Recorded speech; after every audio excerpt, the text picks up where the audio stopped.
The village of Oru had one sacred rule. No one goes out after sunset. It was a law as old as time, passed down through generations. The elders told terrifying tales of the gods who descended at night, searching for human flesh to feast on. Every evening, as the sun dipped below the horizon, the villagers would rush home, shutting their doors tight and whispering prayers to be spared.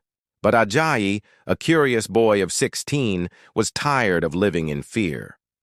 He often wondered, why had no one ever seen these gods? Why did they only come at night? What if it was all a lie?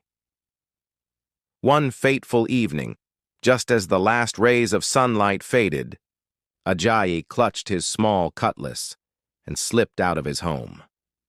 His heart pounded, but his resolve was strong.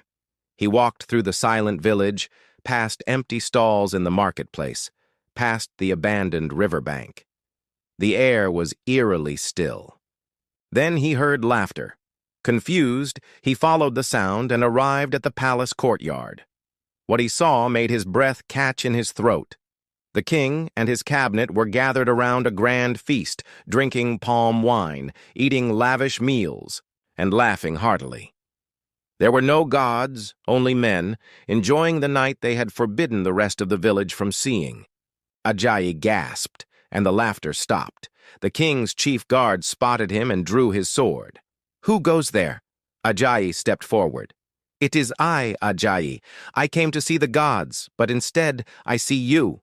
His voice trembled, not from fear, but from anger. "Why have you deceived us?" The king sighed, wiping his mouth. "You should not be here, boy," one of the elders, Chief Okon, stood.